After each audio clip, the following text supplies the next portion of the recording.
bienvenue dans le territoire, l'émission qui vient à votre rencontre.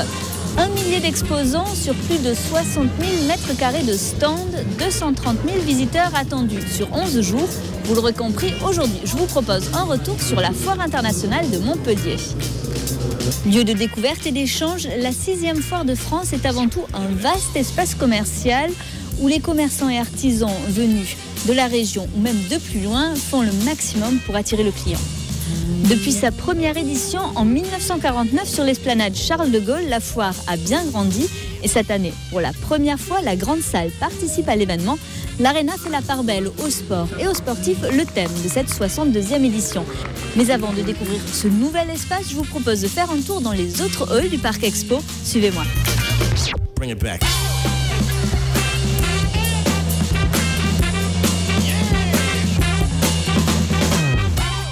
C'est le deuxième poste de dépense des Français chaque année. Ils dépensent plus de 13,5 milliards d'euros dans l'ameublement et la décoration de leur maison. Souvent, la foire est l'occasion d'aller à la rencontre des commerçants et des artisans et pourquoi pas de négocier une petite ristourne. Suivez-moi. Moi, je dirais mettre un plan de travail stratifié, un effet pierre. Oui, ça irait avec. Oui. Vous avez une façade qui est quand même, je dirais, sur un bois, c'est du chêne, c'est noble. Donc il faut rester sur des matières aussi. Marché conclu visiblement pour ce couple qui est en train de finaliser son achat.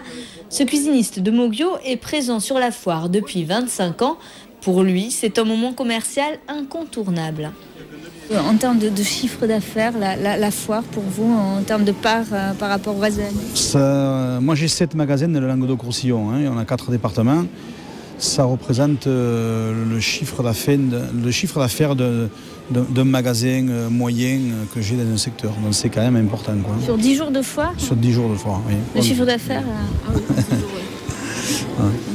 c'est important. Et du coup, vous investissez là-dessus, j'imagine? On investit là-dessus et les usines aussi, et nos marques aussi sont là pour nous aider, nous encourager et participer avec nous. Quoi. Ça veut dire que c'est eux qui vous aident à faire le prix foire?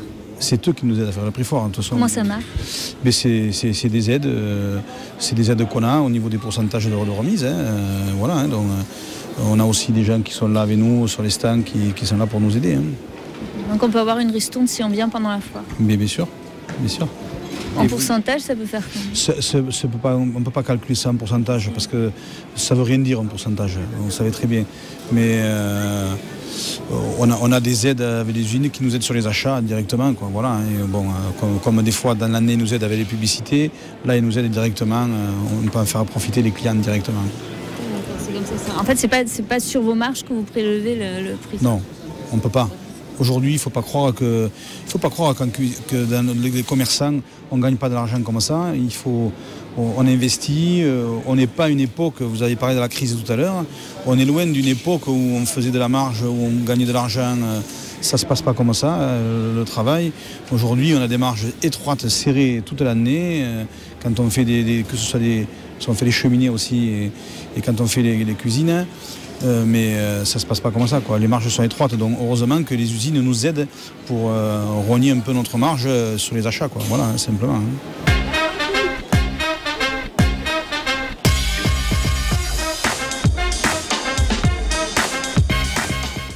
On fait un plus à la fois. Alors on fait un plus, pourquoi? Tout simplement parce qu'on vient sur une période de 10 jours. Et sur 10 jours, on rencontre nécessairement beaucoup plus de monde que dans nos magasins respectifs, voyez-vous. Alors il est vrai qu'il y a un loyer à payer, le mètre carré est important, voyez-vous. Mais sur cette période, on fait plus d'affaires. Donc à partir de là, qu'est-ce qu'on fait en amont? On a déjà discuté avec nos artisans. Donc ces mêmes artisans nous concèdent des avantages bien évidemment en argent, ce qu'on appelle communément des remises. Donc ces remises, ce n'est pas nécessairement pour se les mettre dans les poches. C'est donc le consommateur en bout de chaîne qui va en bénéficier. Voyez ? Le prix foire, attends, je vais vous dire, vous savez, moi j'ai plus de 35 ans de meubles. Le prix foire, nous on a décidé, on voit les choses d'une manière tout à fait différente. Alors déjà on a le contact client. Bon, on respecte le budget du client. Ouais, on ne va pas proposer une table à 3 900 alors qu'il y a un budget de 2 200 €, ou 2 300 €. Par contre, les clients, et si les clients viennent sur la foire, c'est surtout pour avoir un prix foire. Donc, nous jouons sur la quantité des tables pour justement faire ce prix foire. Plus vous vendez, plus vous avez la possibilité de faire une ristourne. Absolument. Ici, tous l'admettent à demi-mot, les effets de la crise économique sont palpables, les acheteurs sont plus frileux. Du coup, les commerçants déploient des trésors d'ingéniosité et de créativité. C'est une véritable opération séduction du chaland.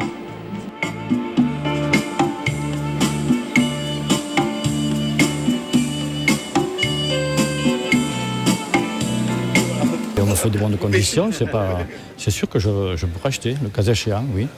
Vous parlez de bonnes conditions, c'est qu'on vient à la foire pour le prix On vient à la foire pour le choix surtout aussi. Hein. Le choix, ensuite l'accueil, hein, pour voir si et puis ensuite, si le prix me convient, je risque d'acheter, oui.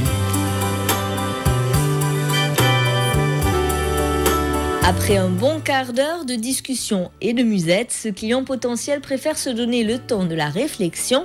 Pas grave pour Claude, ce qu'il ambitionne réellement de vendre ici à la foire, ce sont ces pianos de luxe fabriqués à Montpellier. Prix de départ pour ce quart de queue, environ 25 000 €. Le prix est tout à fait justifié. Il est clair que il faut donc appeler un chat un chat. Donc on a un piano de cette qualité-là. On a effectivement le design, mais c'est pas ce qui fait la qualité d'un piano. Si en plus on met donc la qualité avec ce dont recherche un pianiste à la base, et donc on a regroupé les deux et c'est ce qui fait la réussite de Gary Ponce aujourd'hui. Voilà. Alors du coup pour survivre, j'imagine pour vivre. Vous avez toute une gamme. Voilà, il y a toute une gamme, donc du piano classique, parce que tout le monde ne peut pas acheter un piano comme celui-ci. C'est vrai qu'il y a une demande, mais ensuite, après c'est quand même un budget qui est même assez élevé. À partir de là, donc on propose une gamme de pianos classiques, que ce soit du classique en quart de queue, en demi-queue, en concert, en droit, en piano numérique, en clavier arrangeur. Donc il y a vraiment toute une gamme. Donc les clients sont bien reçus, ils ont vraiment la possibilité de choisir soit par rapport à leur budget et leurs envies, un piano Gary Ponce, soit un piano classique de toute marque. Voilà. Est-ce que vous avez déjà vendu un piano Gary Ponce à la foire? Bien sûr, mais pas un, plusieurs, heureusement. Cette année? Non, pas encore. Voilà. Là, nous avons une réservation sur un queue, effectivement. Oui, celui-là. Mais pour l'instant, rien de concrétisé. Je ne peux pas le prendre. Vous pouvez pas le prendre.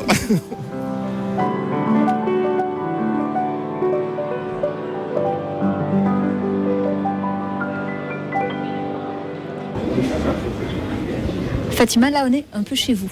Exactement. Qu'est-ce qu'on est assis à une de vos créations. Expliquez-moi un petit peu comment vous avez imaginé cette table bar. Ça, sur la route, j'étais dans la voiture et j'avais vu un client qui trouvait pas, ça faisait 4 ans qu'il ne trouvait pas de table dans sa véranda et j'ai imaginé ça pour lui, une table de piano, genre piano.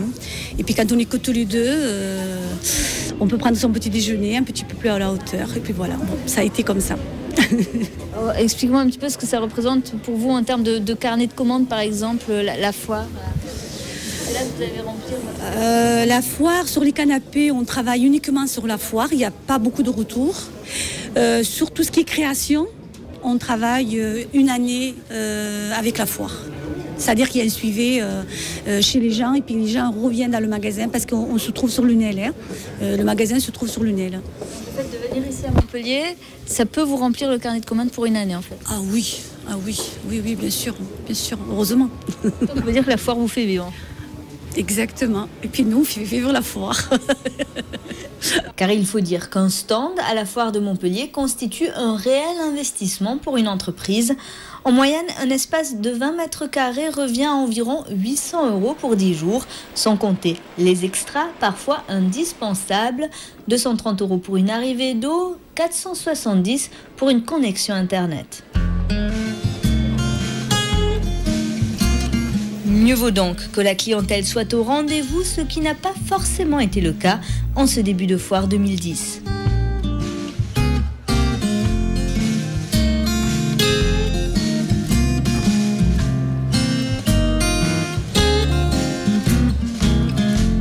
Le constat, je vais quand même pas mentir, on a un début de foire difficile parce que tout se ligue. L'alerte orange depuis quasiment 3 jours, la pluie non-stop. Bon, la conjoncture, c'est facile, mais bon, il y a aussi des travaux à l'extérieur du parc. Donc, on a un début de foire en visitorat qui n'est pas simple. Donc, immédiatement, ça a des répercussions, je dirais, sur l'ambiance de la foire. Aujourd'hui, le soleil se lève. Aujourd'hui, c'est un jour de grève, en plus, si vous voulez. Donc, quand je dis Quand je dis on a quand même pas tous les éléments favorables. Oui, on n'a pas tous les éléments favorables. L'année record, c'était 2008. Oui, tout à fait. L'année record, c'était l'année 2008. 235 000 visiteurs. Bon, la barre est un peu haute là. Non, c'est une barre normale. Nous, on varie entre 220 et 240. Donc l'année dernière, on en avait perdu en raison de nocturnes très froides. Je veux dire, ça avait été très clair. Bon, cette année, c'est un démarrage difficile. Bon, on assume, on tient le choc. On a du respect par rapport à nos exposants qui sont quand même là pour travailler. Et je crois qu'on assume tous ensemble ce démarrage difficile. Alors plus largement, plus généralement, qui vient à la foire? Ce ne sont pas uniquement les Montpelliérains. Non, alors il y a à peu près 33% de Montpelliérains, puis après 30% de Gardois, et après ça se répartit un petit peu dans tous les villages alentours, etc. En fait, c'est quand même un visitorat très, très régional, mais grande région.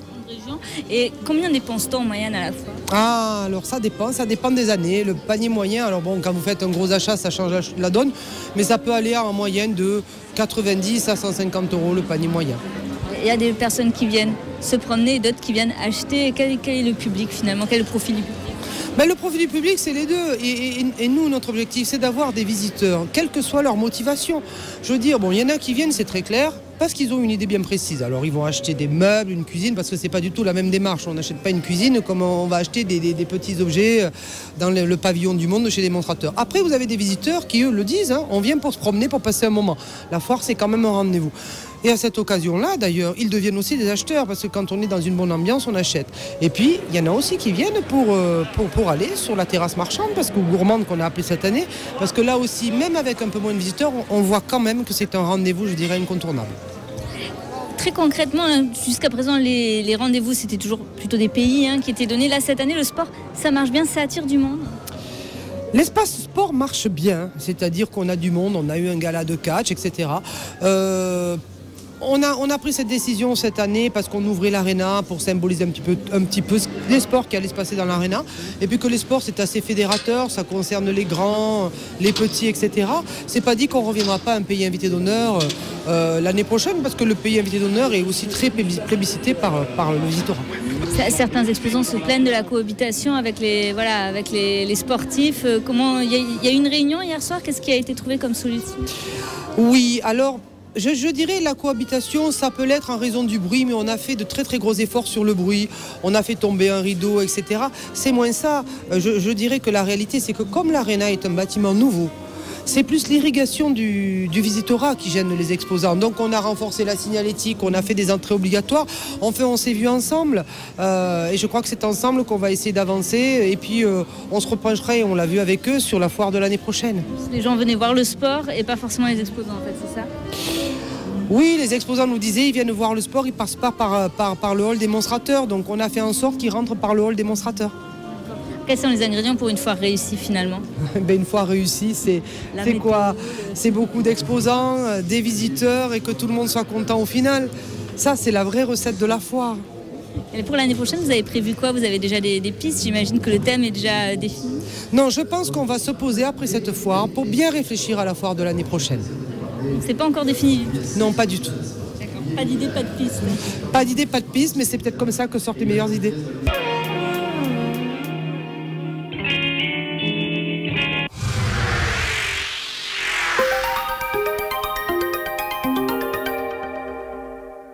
Envie de Méditerranée, un nouveau festival au Pont du Gard aux couleurs de l'Espagne.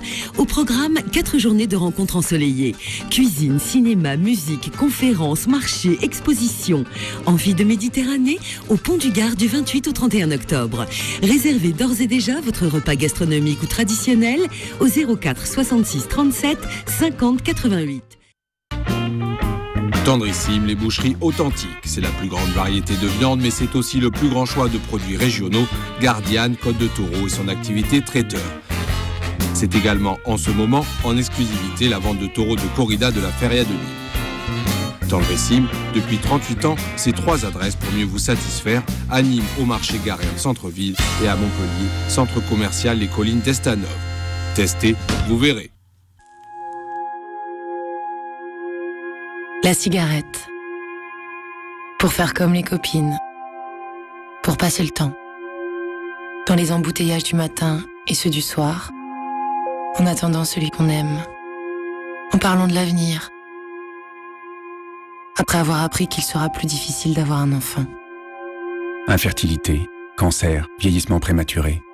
Arrêtez avant qu'il ne soit trop tard. Appelez le 39 89. Énergie présente la star mondiale, Shakira. Pour une série de concerts inoubliables en France.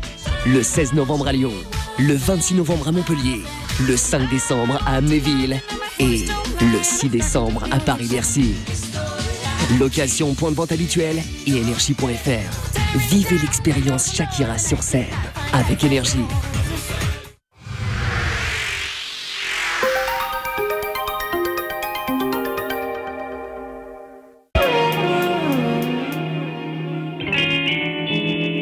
Sandwich au foie gras, brochette d'agneau, aligot et vin de pays. Avec ses 6000 m² de victuailles et de restaurants, le hall Gargantua porte bien son nom. C'est le ventre de la Foire Expo. On va tout de suite jeter un coup d'œil.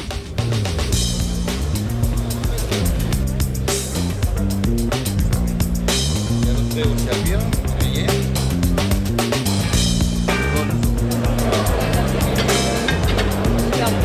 caméraman, il peut manger l'aligot ou pas? Il a le droit. C'est de la purée de pommes de terre avec de la tome fraîche de l'Aubrac.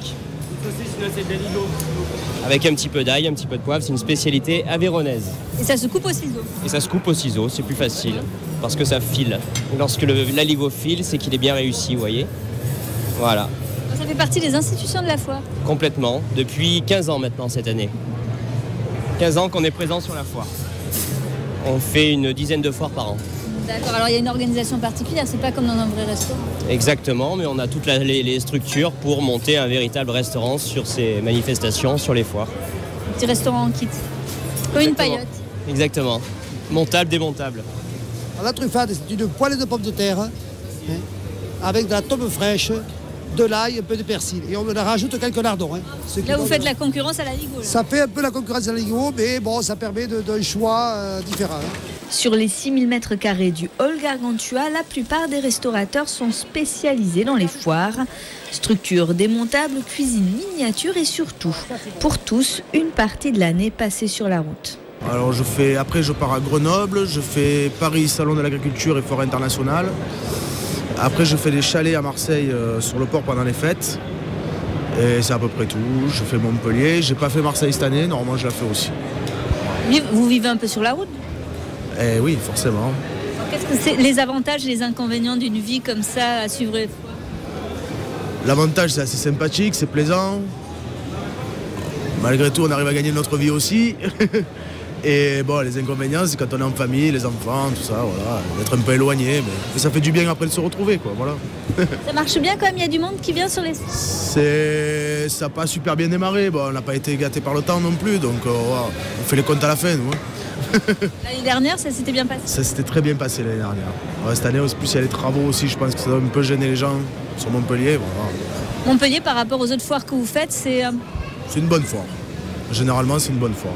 Vous faites les foires toute l'année? Oui, bah, j'ai pas travaillé à l'école, alors c'était obligé. Mais la foire de Montpellier, par rapport aux autres foires, ça...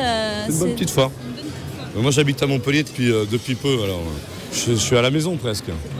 Mais comment on fait pour travailler à la foire, justement? Parce que vous n'avez pas les infrastructures que vous auriez dans un vrai restaurant.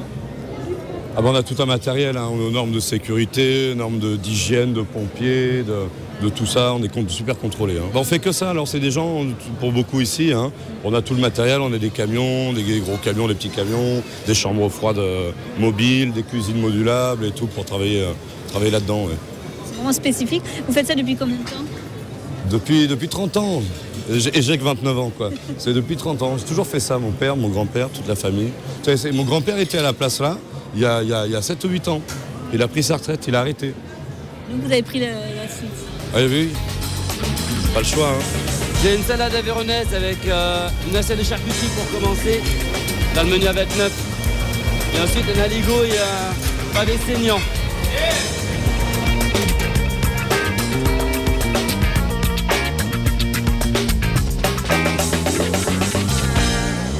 Accroche-sac, spa gonflable, épilateur indolore, un incontournable de la foire, ce sont les camelots qui réussissent à rendre chaque accessoire aussi inédit qu'indispensable. Vous avez un produit sérieux, Jamais plus les sacs par terre, on dit. Roulant entièrement indémaillable. Nettoyer, désinfecter et sécher en même temps. C'est un monde merveilleux où les colons ne filent plus et le nettoyage est forcément surpuissant. Ici, dans le hall des Camelots, chaque produit est unique et les visiteurs achètent conquis, autant par la marchandise que par le discours. Ça vous plaît ça quand même? Je nettoie, je désinfecte et je sèche. On prend le sac, on l'emmène jusqu'à la table. Et là, regardez bien, je vais lâcher délicatement le sac. Et c'est le poids du sac qui emporte le poids sur le bijou. Donc en fait, jamais plus les sacs par terre. Donc ici, on peut acheter le Wonderfess. Le Wonderfess, après le Wonderbra, le Wonderfess. Donc c'est-à-dire qu'il est push-up, qui remonte la fesse. Et c'est un vrai tabac. Ça se clip ou ça se met dans une petite poche que vous avez sur le côté. Voyez, il y a la petite poche ici. Voilà, et c'est fini.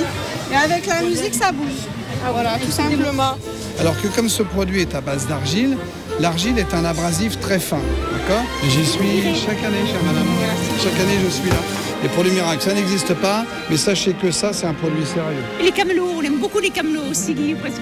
Les ouvre-boîtes magiques, et voilà. C'est toutes ces choses un peu, comment dire, extraordinaires, quoi, qu'on ne voit pas dans le commerce habituel. Voilà. Donc là, il vous a conquise. Tout à fait. Non seulement, mais pas seulement par son charme. Hein. Le produit semble très efficace. Mais cette année, tous les démonstrateurs de la foire ne sont pas logés à la même enseigne. Certains ont obtenu un stand dans la toute nouvelle grande salle. Et c'est justement là que le bas blesse. Alors nous, on a mis un grand couteau de chef. On a mis un désosseur, un pour tous les jours et un économe auto-reverse. On ne vous demande pas 50 €, on vous demande 30 €. C'est ce que vous avez l'habitude de dire à vos clients. Il n'y en a pas beaucoup en ce moment? Non, il n'y en a pas beaucoup. Hein. C'est quoi le constat sur la foire? Il n'y a pas assez de, de pub, un peu de tout ça. Il manque un peu de pub. Hein, parce que là, ils nous ont posé un truc, c'est pas des démonstrateurs. Si on n'est pas dans la loule des démonstrateurs, hein, c'est sportif. Hein. Le gros problème, c'est ça. Quand vous avez pris l'emplacement, vous saviez que vous seriez là? Oui, mais là, on s'est fait bien... Voilà, c'était pas indiqué comme ça. Hein. On pensait, parce que l'année passée, on était dans l'autre hall, là-bas, on avait bien travaillé, on avait fait un bon chiffre d'affaires. Mais là, on passe à travers. Hein. Cette année, par rapport à l'année dernière, vous avez... Il y a plus de 50% qu'on a. Là, à part dire une grande pancarte à l'entrée en disant que nous, on est ici, je pense que c'est ce qui manque essentiellement. Voilà. Une réunion a déjà eu lieu et vous avez eu l'impression qu'on vous a pris au sérieux au niveau des soucis? Écoutez, par rapport au son déjà c'est quand même pas mal, il y a eu une diminution du son. Mais après par rapport au reste, c'est vrai à la fréquentation, quant à la fréquentation, je sais pas s'il y a quelque chose de plus à faire ou pas. Déçu de la foire? Un peu, oui. On nous avait prévu de travailler dans un nouveau bâtiment qui devait être agréable. Il est vrai qu'il est joli, mais il n'est pas fait pour nous. Il n'est pas commercial du tout, les gens ne viennent pas, ne savent pas ce que c'est. Uniquement les sportifs éventuellement. Et il y a énormément de bruit tout autour, compte tenu de, ma foi, des émissions de sportifs. Du coup, ça commence mal pour vous, la foire? Disons, aujourd'hui, on peut dire qu'elle n'est pas très bonne. Sur la foire de Montpellier, d'habitude, elle est agréable. Et là, en ce moment, c'est vraiment... on se demande ce qu'on fait ici. Pour l'année prochaine, ça vous fait réfléchir? On est habitué à venir à la foire de Montpellier, donc, mais on viendra à condition qu'on soit dans d'autres conditions. C'est pas la folie du tout, hein. Comme vous pouvez le voir, les gens tournent avant, ils n'arrivent pas à venir jusqu'à mon stand en fait. Vous avez des stands de vide là dans l'allée juste à la droite, donc les gens n'y viennent même pas, les stands ne sont pas remplis, le passage s'arrête avant, l'indication sur les stands c'est n'importe quoi. Il a fallu qu'on demande à la direction de mettre de la moquette par terre pour guider les gens, affreux quoi, vraiment affreux. Comme vous le voyez de vous-même, il n'y a personne dans les allées quoi. Personne. Au niveau du stand, on a été obligés, nous, ce matin, carrément, de tirer le stand, de se redresser pour que les gens puissent nous voir de l'allée. Sinon, on ne me voyait pas du tout, quoi. On a monté encore plus les panneaux, on ne sait plus quoi faire. On n'a plus d'idées, on a tout essayé. Pourtant, c'est pas un stand que vous avez eu à moitié prix. Ah non, du tout. On paye même plus que ce qu'on aurait payé. C'est déjà assez cher pour ce qu'on paye. Au prix où on paye, je pense que la moindre des choses, ce serait au moins d'indiquer les gens, de les amener chez nous, quoi. C'est bien beau de nous mettre dans un nouveau hall, c'est bien beau de nous mettre soi-disant où c'est magnifique, mais s'il n'y a personne, le hall il peut être le plus beau du monde. on ne travaillera pas, quoi. Les conditions de travail sont trop difficiles. Et alors, comment vous en sortez depuis le début de la foire là? On s'en sort très mal, on s'en sort pas, quoi, du tout. Les recettes, c'est 50% l'année dernière. Voilà, je suis complètement dégoûté, complètement dégoûté. C'est la nouveauté de cette foire expo. Cette année, l'Arena accueille une partie des exposants. Mais dans l'enceinte flambant neuve, ce sont avant tout les sports et les sportifs qui sont à l'honneur. Suivez-moi.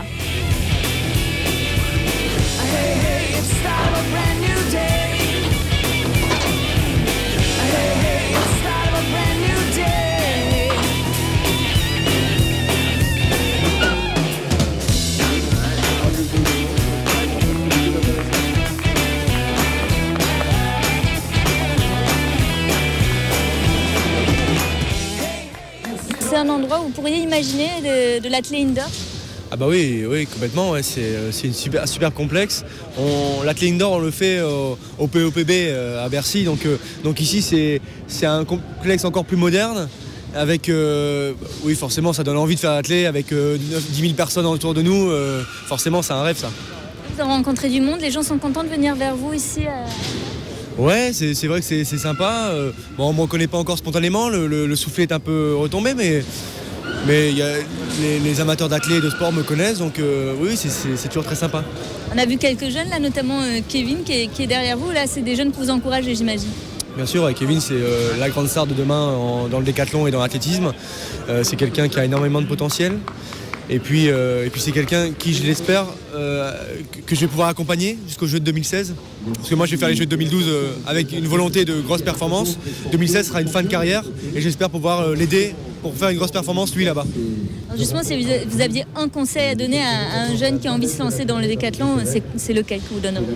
Qu'il vienne essayer, qu'il vienne goûter à toutes les épreuves de l'athlétisme, qu'il aime toutes les épreuves de l'athlétisme, et ensuite il fera du décathlon. Mais le décathlon, c'est une école de la vie, c'est un développement qui est physique forcément, et puis aussi mental. Donc venez essayer l'athlé, venez essayer le décathlon. À chaque journée, sa discipline et son parrain, persuasion, démonstration, initiation, autographe, tous les moyens sont permis pour attirer de nouveaux licenciés ou acheteurs. Excusez-moi, vous êtes moniteur de Wii? Je suis démonstrateur de Wii. Ça n'existe pas les clubs de Wii, les clubs sportifs de Wii encore. Les moniteurs de Wii, vous avez ici le seul moniteur qui existe sur la Wii, c'est votre coach personnel. Beaucoup d'animations, donc, et pour le photographe officiel de la foire, l'Arena était l'endroit incontournable de cette édition, à moins que ce ne soit lui, l'incontournable de la foire.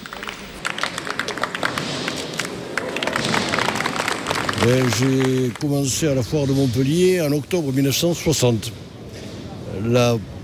Pour la première fois sur l'aire sur le site du Polygone.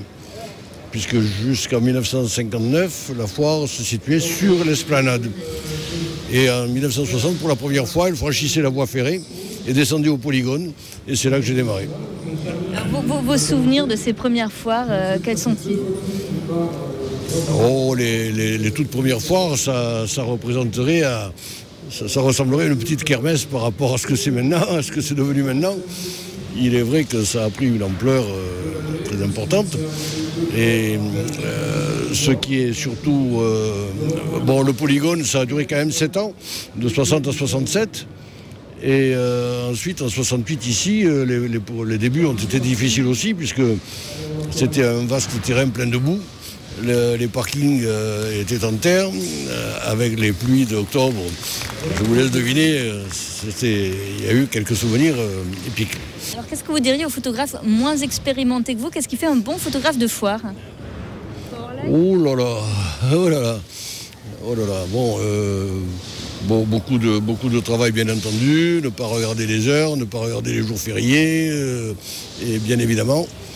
Et puis comme pour toute photographie, être sensible à la lumière, bien entendu, dans la mesure du possible.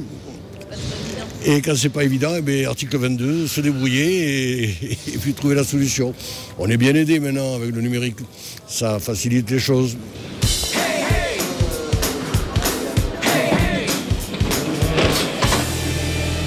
Et voilà, c'est la fin de cette émission. On se retrouve vendredi prochain pour la découverte d'un nouveau territoire. Très belle semaine sur cette LTV.